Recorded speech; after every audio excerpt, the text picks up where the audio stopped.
السلام عليكم، واش راكم؟ ان شاء الله تكونوا كامل بخير وعلى خير. عاودت وليت لكم بالوصفه الثانيه لحلويات العيد.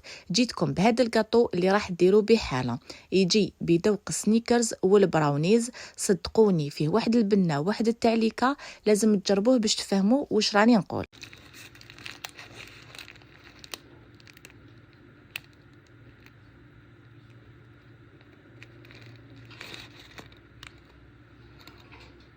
الحاجه الاولى اللي راح نبداو بها، ندوبوا 150 غرام تاع زبده مع 200 غرام تاع شوكولا. هنا قد ما تستعملوا النوعيه مليحه قد ما راح تعطيكم ريزولتا شابه. نروحوا من جهه نديروا 3 حبات تاع بيض مع قرصه تاع ملح، نضربوهم مليح. من بعد راح نزيدوا لهم كاس غير ربع تاع سكر، يعني يجيكم حوالي 150 غرام. نطلعوهم مليح حتى يبيض لنا الخليط. من بعد راح نزيد عليهم الكاكاو، هنايا حوالي 2 مغارف يكونوا معمرين، يجوكم 30 غرام. نغربلوهم بيان سور ونكملوا نخلطوهم.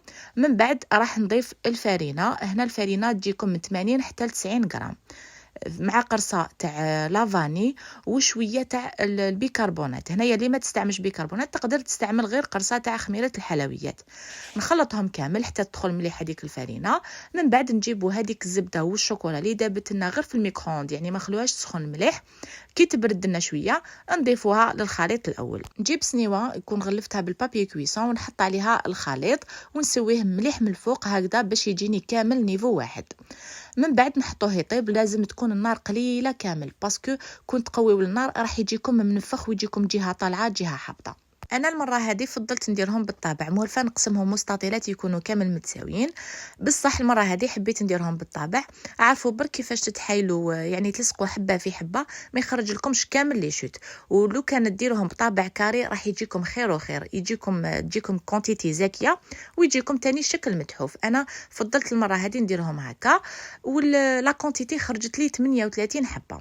هذا هو الشكل تاعهم، يجيو طالعين ما يجوش حابطين بزاف. ودركا باش نفينيهم استعملت هاد كريم كراميل مولفه، نستعمل تاني تاع الكابريز يجيو بزاف بنان.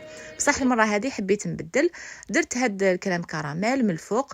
ونروحوا جوست ما نكملوا نحطوا الكراميل نروحوا نديروا حبيبات تاع الجوز من الفوق. تحبوا ديروا كاوكاو هذا الشيء اختياري.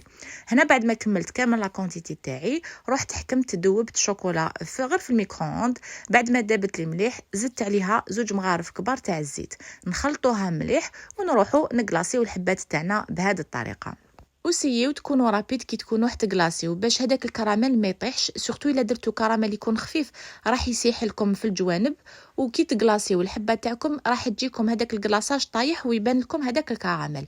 من الاحسن تكونوا رابيد، ولا تروحوا تكونجليوهم، يعني ديروهم يحكموا روحهم مليح في الكونجيلاتور وتكلاصيوهم هكذا باش يجيكم الشكل اشباب. وهذه هي كانت الوصفه تاعنا تاع نهار اليوم، ان شاء الله تكون عجبتكم.